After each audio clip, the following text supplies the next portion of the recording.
Before you judge me, please just listen to the whole story. Yes, I said those words. Yes, I told my husband I wanted him to watch my ex be intimate with me. Yes, I said it during a fight, but I didn't mean it literally. I was making a point. I was trying to get through to him. I was frustrated and angry and feeling completely unheard in my own marriage. Have you ever been so desperate to make someone understand how you feel that you say something extreme just to get a reaction? That's what this was. I swear to God, I didn't think he'd actually say, okay. I didn't think he'd call my sister. I didn't think he'd weaponize my worst moment against me and turn it into this nightmare that I'm now living through. And honestly, I'm still not sure I'm the villain here. Before we get into it, don't forget to like and subscribe, and hit hype to boost this episode. Drop a comment below with your city or country. I'm always curious where viewers are joining from. So before everyone starts calling me disgusting or crazy or whatever else you're already thinking, just hear me out. Because what he did to me afterward was so much worse than what I said. So much more calculated. So much more cruel. I'm standing in our living room right now, trembling, staring at my sister who looks at me like I'm a stranger. Like I'm something rotting that she found under the sink.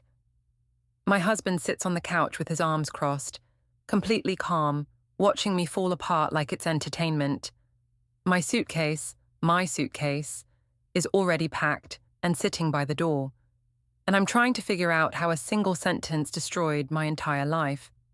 Before we get into it, don't forget to like and subscribe, and hit hype to boost this episode. Drop a comment below with your city or country. I'm always curious where viewers are joining from. Let me give you context, because context matters. We'd been fighting for weeks, maybe months. The kind of fighting that doesn't look like fighting from the outside. No screaming, no thrown plates, no dramatic exits. Just this slow, suffocating disconnect where you're living with someone but you're completely alone. My husband David had become routine, predictable, safe in the worst way possible. I'm not saying he was a bad husband. He worked hard, he paid the bills, he remembered anniversaries, he did all the right things on paper, but passion, connection, that electric feeling of being truly seen by your partner, gone. And before you say, that's just marriage, or passion fades, or whatever other dismissive thing people say to women who dare to want more, stop. Just stop. Because that narrative is exactly what traps us. It's what makes us feel guilty for wanting to feel desired after the honeymoon phase ends. I got married at 28. David was 30. We dated for 2 years before he proposed, and everyone said we were perfect together. Stable. Compatible. You two just fit, people would say. And we did fit. Like puzzle pieces, like matching furniture, like two people who checked all the right boxes but never quite managed to set each other on fire. The wedding was beautiful. The honeymoon was nice. The first year was fine. That word.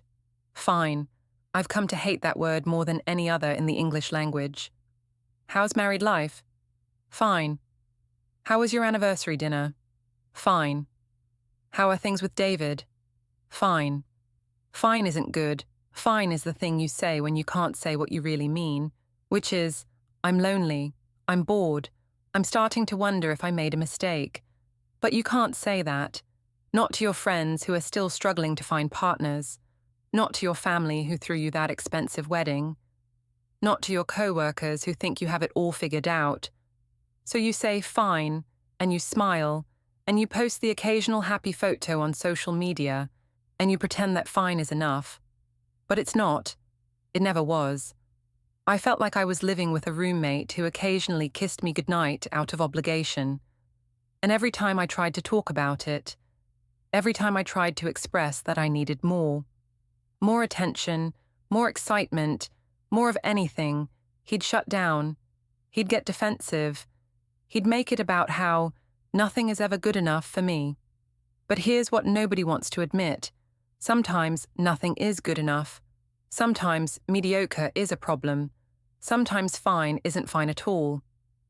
I started thinking about my ex. Marcus. I know. Red flag, toxic, whatever. But Marcus made me feel things. When we were together, it was intense, passionate, explosive. Sure, it was also chaotic and unstable, and probably unhealthy, but at least I felt alive. Marcus was the guy I dated in my early 20s, from 23 to 26. We met at a bar during a friend's birthday party. Cliché, I know. And from the first conversation, it was like lightning. He had this energy about him, this magnetic pull that made everyone in the room aware of him. He was spontaneous in ways that both terrified and thrilled me. He'd show up at my apartment at midnight with Chinese food and a wild plan to drive to the beach to watch the sunrise. He'd leave notes on my windshield, little scraps of paper that said things like, "thinking about you," or, "you looked beautiful this morning." He'd text me in the middle of his workday just to say something made him think of me. When we were intimate, it felt like the world stopped existing, like nothing else mattered but that moment, that connection, that intensity. But Marcus was also unreliable, maddeningly so. He'd cancel plans at the last minute because something came up.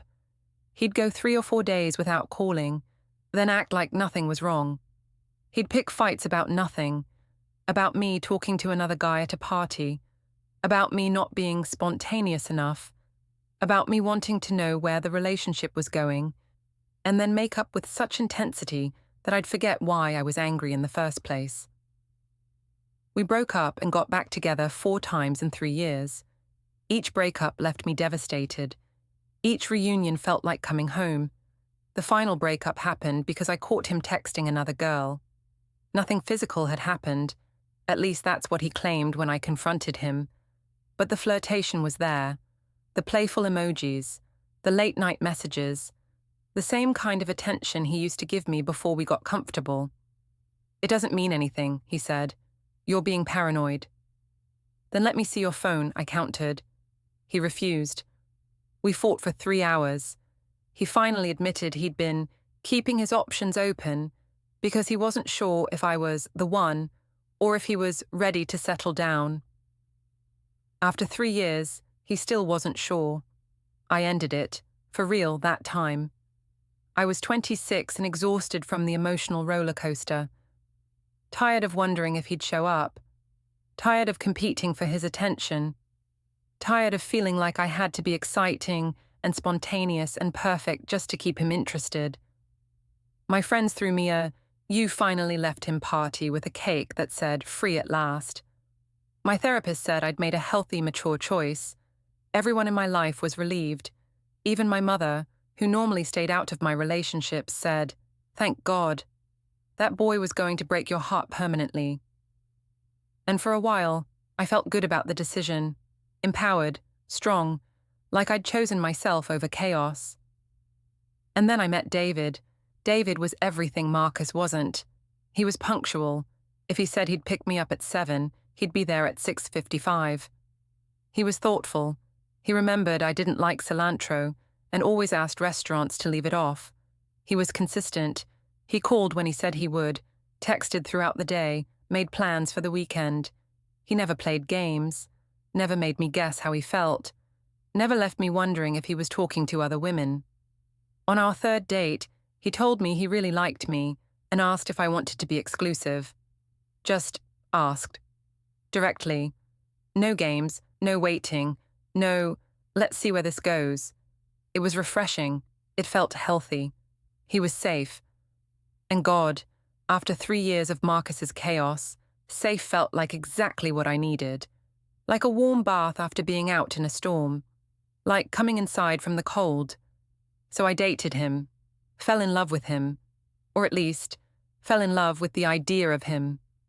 The stability, the reliability. The fact that I could finally breathe without wondering if my boyfriend was going to disappear for days or show up with some other woman's lipstick on his collar.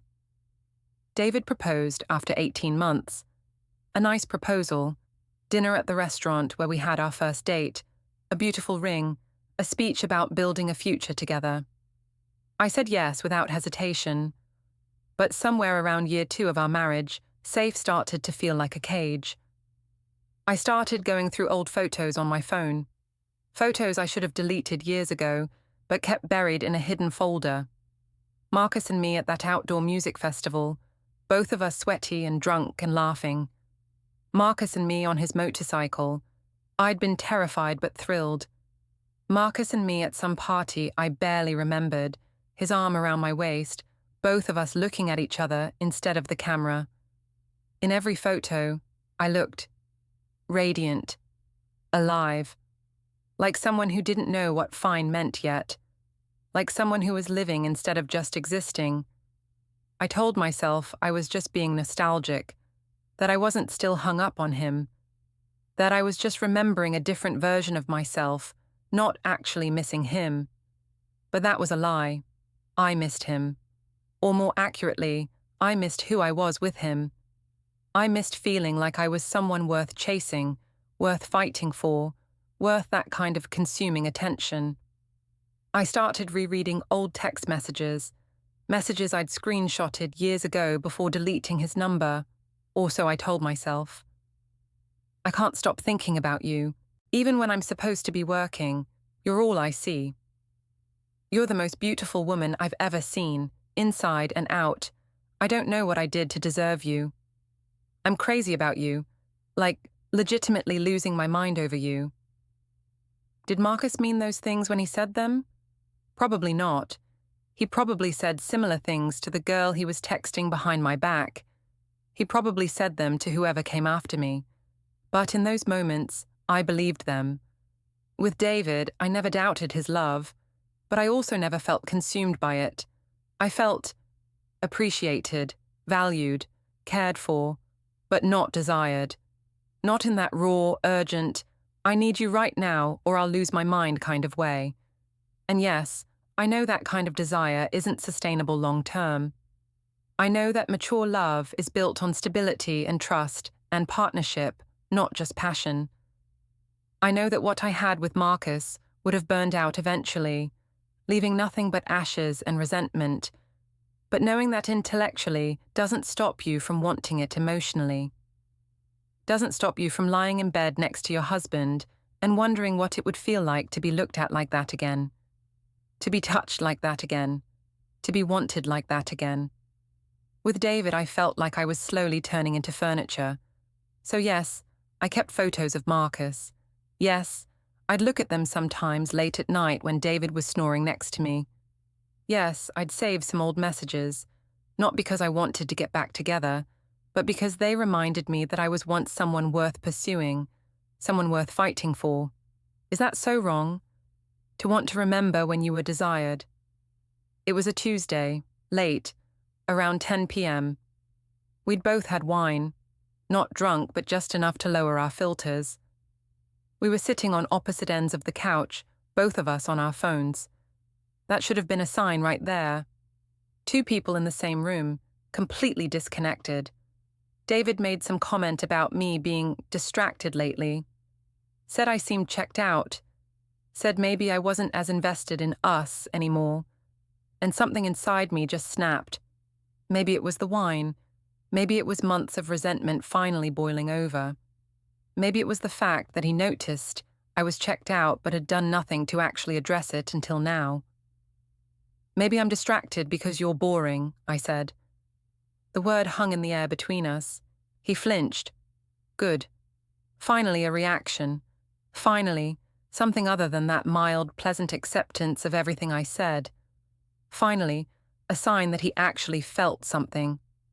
What do you want me to do? He asked, and his voice had this edge to it, this defensiveness that I hated. Not, how can I help, or what do you need? Just this implication that I was the problem, that I was asking too much, that I was impossible to please. I want you to try, I said, sitting up straighter. I want you to actually put in effort. I want to feel like you're attracted to me, like you actually want me, not just like I'm some obligation you check off your list between work and Netflix. I do want you, he said flatly. And that was the problem right there. He said it flatly. like he was stating a fact, like he was telling me the sky is blue or water is wet. Then show me, I practically yelled. Do something.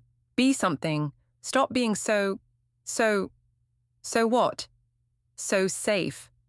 The word came out harsh, accusatory, but I meant it. He stood up then, and I could see I'd hit a nerve. His jaw clenched, his hands curled into fists at his sides. Safe, he repeated, his voice dangerously quiet. I'm safe. I'm the guy who shows up every day. I'm the guy who's actually here. I'm the guy who doesn't cancel plans or disappear for days or make you wonder where I am or who I'm with. I'm the guy who chose you and keeps choosing you every single day. I'm not the one constantly bringing up my ex. I don't constantly bring him up, I interrupted. You do, he said louder now. You mention him all the time. Marcus used to do this. Marcus said that. Remember when Marcus and I did that thing? It's like you're living in a memory while I'm right here trying to build a present with you, trying to build a future with you.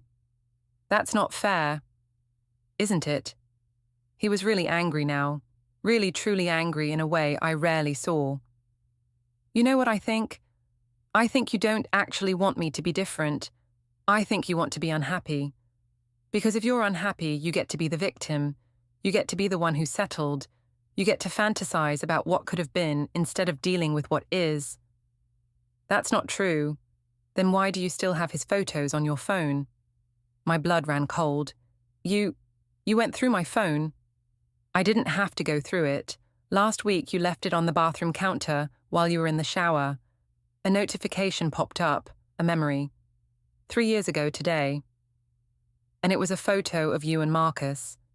And I watched you later that night, scrolling through old pictures of him, like you were looking at lost treasure. I felt sick, caught, exposed. It was just nostalgia. It's not nostalgia, David said, and now his voice was sad more than angry. It's pining. You're pining for him, for what you had with him. And I can't compete with a memory. I can't compete with the highlight reel you've created in your head where you forget all the bad parts and only remember the exciting parts. You don't understand? Then help me understand, he shouted. Tell me what you want. Give me something concrete instead of just, whatever this is. This constant dissatisfaction, this constant feeling like nothing I do is enough. And that's when I said it.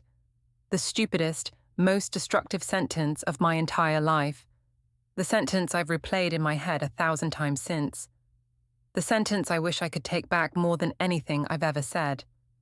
Maybe you should watch him do it to me so you can learn something. Silence.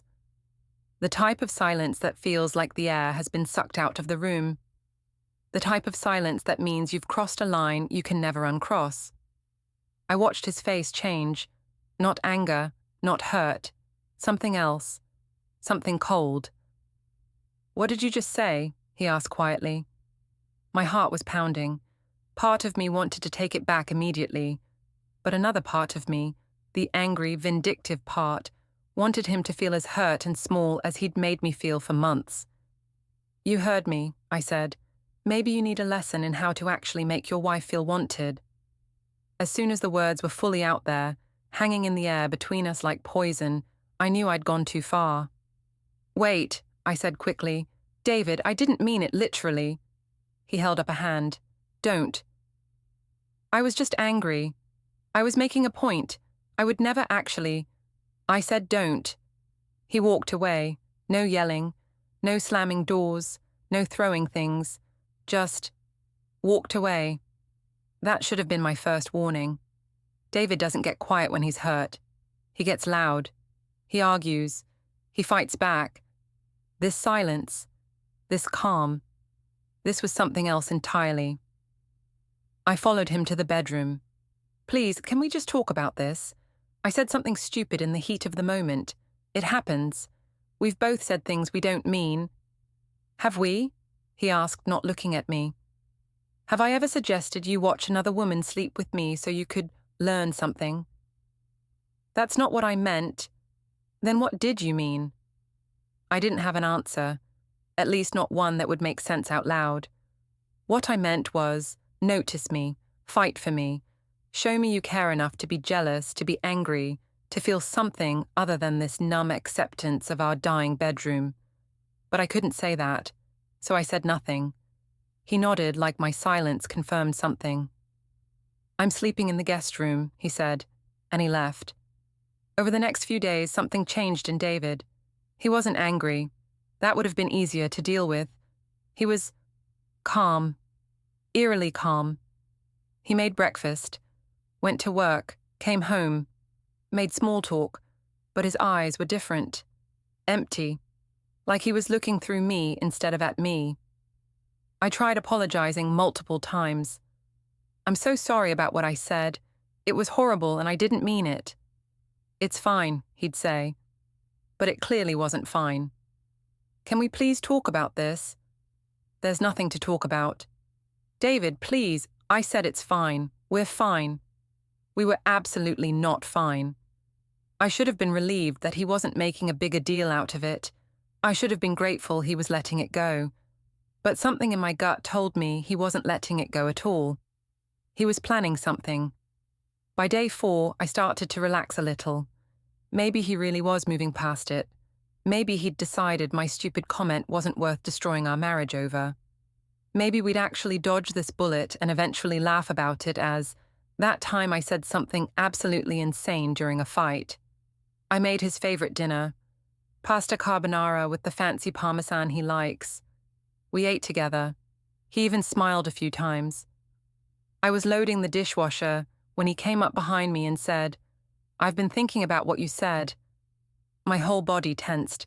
David, please, I told you I didn't mean... No, he interrupted, and his voice was so calm it sent chills down my spine. I think you were right. I turned to look at him. What? You were right. Maybe I do need to learn something. Maybe I have been too safe, too routine. Maybe I need to understand what you really want.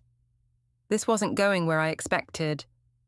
So if that's what you really want, he continued. Okay. The word hung there. Okay. Okay? I repeated. Okay, he said again. We'll do it. My blood turned to ice. David, I don't actually want to... But you said it. You said maybe I should watch. So I'm saying okay, let's make it happen. He was calling my bluff. And somehow, in that moment, I became the bad guy for not wanting to follow through with the horrible thing I'd suggested. I was angry when I said that, I whispered.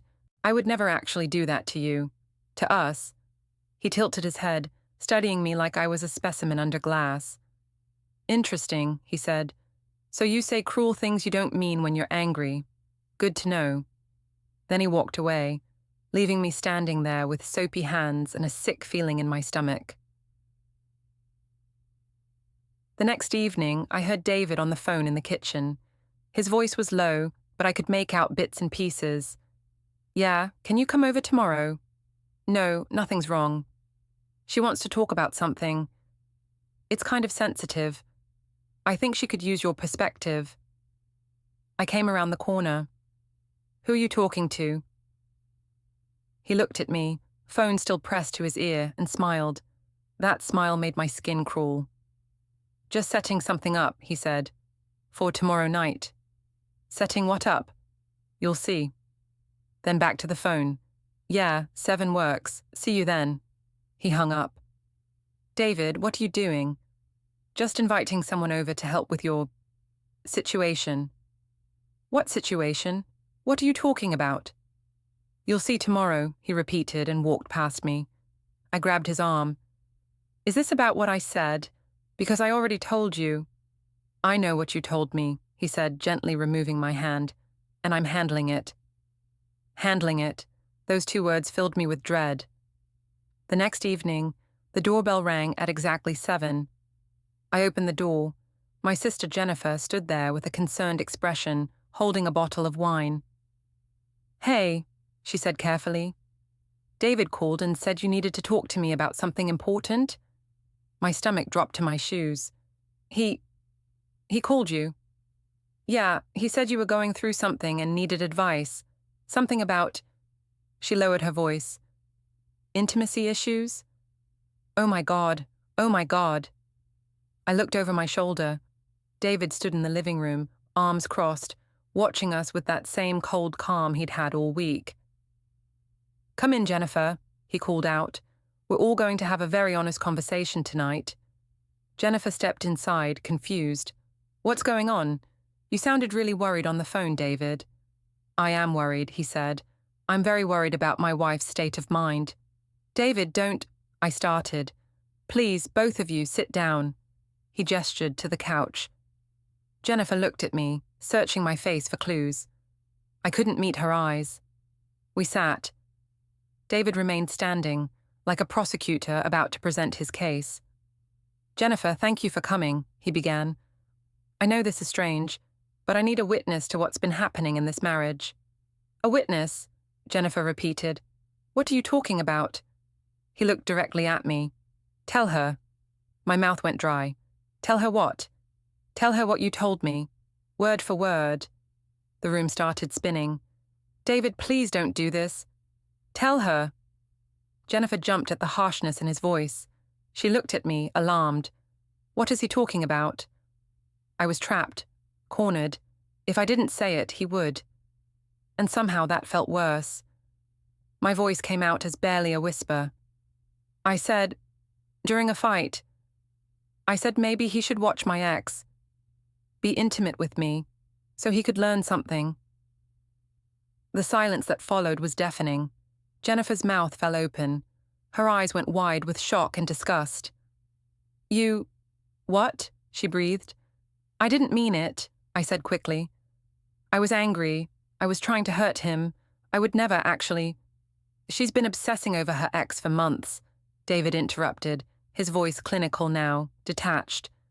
Looking at old photos, rereading messages, comparing me to him constantly. That's not, I started. It is true, he said. And since my wife seems to think I need education from another man, I thought maybe we should all discuss it openly, as a family. Jennifer looked horrified. This is insane. Why would you call me into this? Because, David said, and here his voice dropped to something dark and cruel. She wanted an audience. She wanted a show.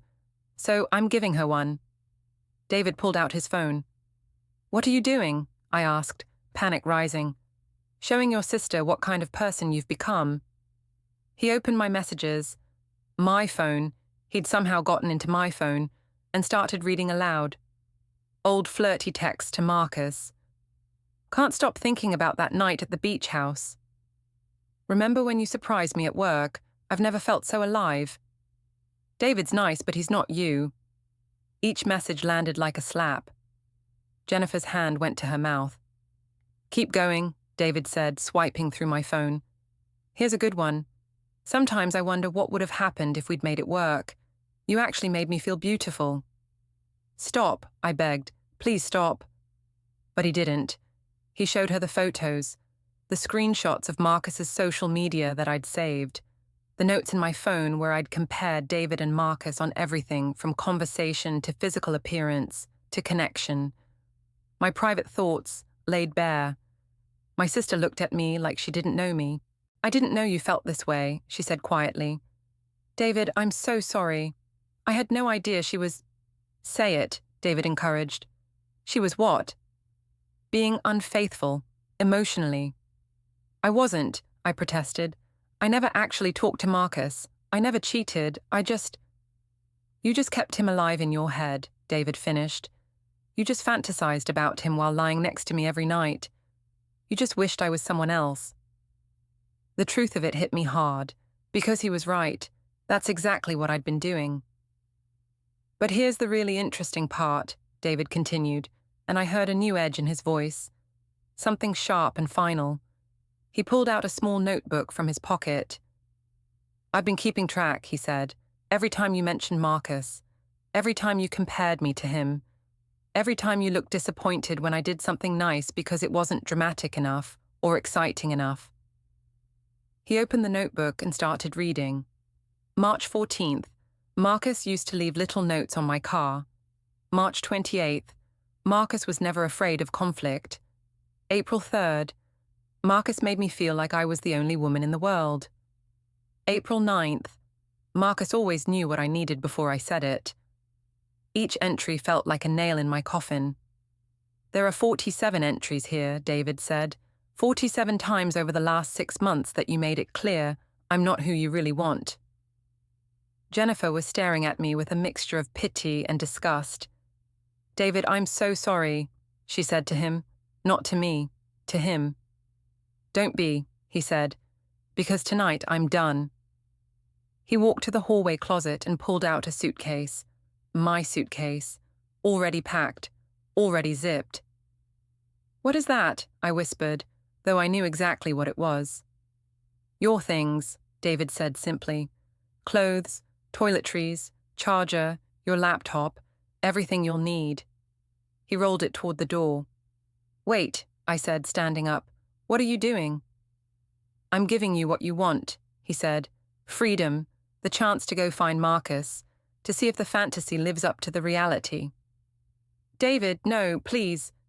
He held up his hand. I'm not arguing. I'm not discussing. I'm not negotiating.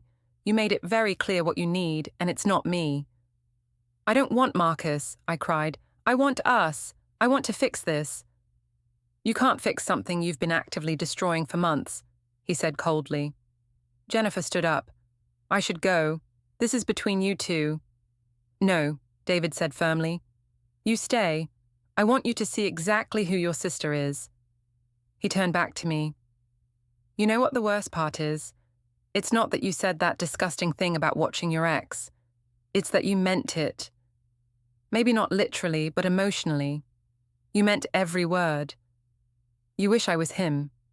You wish I was different. You wish you'd married someone else. Tears streamed down my face. That's not true. Then why do you still have his photos? I don't know. Why do you still read his messages? I don't. Why do you compare every single thing I do to what he did? Because I'm scared, I finally screamed. The room went silent. Scared of what? David asked quietly. Scared that this is it, I sobbed. Scared that safe and comfortable is all I get for the rest of my life. Scared that the excitement is over, and now it's just this, forever. Scared that I made the wrong choice. Scared that I'm going to wake up at 50 and realize I spent my whole life wishing I was somewhere else, with someone else. There it was, the truth I'd been hiding even from myself. I didn't just want passion. I wanted proof that I hadn't settled, proof that I'd made the right choice, proof that David was better than Marcus in the ways that mattered. But by constantly comparing them, I'd created a situation where David could never win. David looked at me with something like pity. Then you should go, he said softly. Because I can't be in a marriage where I'm constantly auditioned against a ghost. He opened the front door. The hallway light was harsh and bright. Out, he said. Not angry, not cruel. Just done. I looked at Jennifer, desperate for someone to take my side. Jen, please, you understand, right? You know how marriage can get stale, how you can feel trapped. But she was shaking her head. Don't, she said quietly. Don't try to make this normal. This isn't about marriage getting stale. This is about you being cruel and selfish and then acting like you're the victim. I am a victim, I shouted. He humiliated me. He called you here to embarrass me. He called me here because you wanted an audience, she shot back. You literally said you wanted him to watch you with another man. You don't get to cry about humiliation when you suggested something so degrading in the first place. It was just words. Words matter. Jennifer was crying now too. Words destroy things. You destroyed your marriage with words, and now you want sympathy because he called your bluff. She grabbed her purse and headed for the door. Jen, wait. She turned back, and the look on her face broke my heart. You need help, she said. Professional help, because whatever is going on in your head, whatever made you think any of this was okay, it's not normal. It's not healthy. And I don't want any part of it. She left. David stood by the open door, waiting. Please, I whispered one more time. Please don't do this. You did this, he said simply. I'm just finishing it. The suitcase sat there between us. A door opened to the hallway. A marriage ending in real time. If you're not out in 60 seconds, David said, I'm calling the police and telling them you're trespassing. This is my house. Actually, it's my house. It was mine before we got married. Check the deed. Another thing I'd forgotten. Another detail that proved how little I'd paid attention to the life I actually had, while fantasizing about the life I'd lost. I grabbed the suitcase handle. My hands were shaking so badly I could barely hold on. I walked to the door, and David stepped aside to let me pass. Just before I crossed the threshold, I turned back one last time. I'm sorry, I said. I really am sorry. I know, David said, but sorry doesn't change anything. He shut the door, the lock clicked, and I was standing in the hallway of our apartment building, alone with a suitcase and the ruins of my life. My first instinct, and God, how pathetic is this, was to call Marcus. Not because I actually wanted to be with him, but because I needed someone, anyone, to tell me I wasn't crazy, to tell me David had overreacted, to tell me I was the wronged party here. I called. It rang, and went to voicemail. Hey, it's Marcus. Leave a message. Marcus, it's me, I said, my voice shaking. I know this is random and we haven't talked in forever, but something happened and I really need someone to talk to. Can you call me back, please? I hung up. I waited in my car in the parking garage, staring at my phone. 20 minutes passed. 40. An hour. Nothing. I called again. This time it went straight to voicemail. He'd blocked me. Marcus, the man I'd been fantasizing about for months, the man I'd used as a weapon against my husband, the man who represented everything exciting and passionate I thought I was missing, had blocked me without even hearing what I had to say. Because why wouldn't he? I was his ex. We'd broken up for good reasons. He'd moved on with his life. I was the only one still living in the past. Around midnight, as I sat in a motel room that smelled like cigarettes and industrial cleaner, my phone buzzed. Jennifer. My heart jumped. Maybe she'd calmed down. Maybe she'd realized David had been too harsh. Maybe she'd offer to let me stay with her while I figured things out. I opened the message. I've been thinking about tonight. I need you to understand something. What you did wasn't just toxic to David. It was toxic to witness. You made me complicit in your fantasy by having me there. You involved me in something so private and painful without my consent. That's not okay. You need professional help. Real help. I love you, but I can't be around you until you get it. Don't contact me. I read it 5 times. Each time it hurt more. Because she was right. I had involved her without thinking about how it would make her feel. I'd been so focused on my own humiliation that I hadn't considered I'd dragged her into something she never asked to be part of. I typed out a response. I'm sorry, I never meant to hurt you. But before I could hit send, I noticed something. She'd blocked me too. My sister had blocked me. I spent 3 days in that motel room. I didn't have anywhere else to go. My parents lived across the country, and calling them would mean explaining what happened, which I couldn't face. My friends were all couple friends, David's and mine together, and taking sides would be inevitable. Who was I kidding? They'd all take his side, because his side made sense. I kept replaying everything in my head, the fight, the comment, David's cold calculation in the aftermath. And slowly, painfully, I started to see it from outside my own perspective.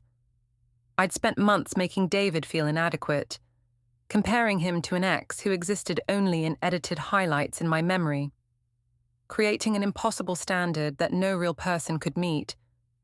And when he'd finally had enough, when he'd finally pushed back, I'd doubled down. I'd said something designed to wound him in the deepest way possible. I'd basically told him, "You're not enough, you'll never be enough, and maybe watching another man please me would teach you how to be better." What did I think would happen? Did I think he'd fight for me, prove himself, become more like Marcus? Or did some part of me want him to give up, want him to end things so I could feel like the victim instead of the villain? Here's the thing I keep coming back to, the thing that makes me feel sickest. Part of me knew what I was doing.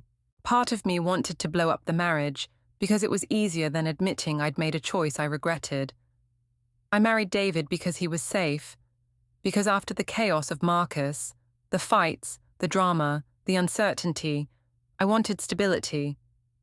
But once I had stability, I resented it. I resented him for being exactly what I'd chosen. So I kept Marcus alive in my head as proof that I'd sacrificed something, as proof that I was special once, desired once, worthy of grand passion once. And every time David did something kind or thoughtful or normal, it felt like evidence that I'd settled. But Marcus wasn't passion. Marcus was chaos. Marcus was unsustainable. David wasn't boring. David was reliable. And I'd convinced myself that reliable meant unloved. I'd created my own misery and then blamed him for it. It's been 2 weeks since that night. I'm staying with a colleague who needed a roommate. She doesn't know the details. I told her my marriage ended suddenly and I needed somewhere temporary. She's been kind about it. I've started seeing a therapist. Not because I think I'm wrong.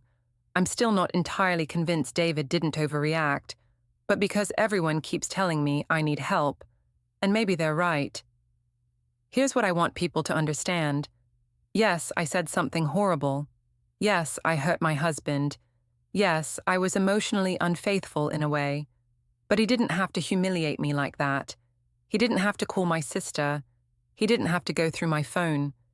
He didn't have to stage that entire theatrical production designed to make me feel like the worst person alive. He could have just left. He could have filed for divorce quietly. He could have handled it like an adult instead of punishing me. So while I accept that I played a role in destroying our marriage, I don't accept that I deserved what he did. I was cruel for 5 seconds during a fight. He was cruel for days, with planning, with intention, with an audience. That's worse, isn't it? Isn't it?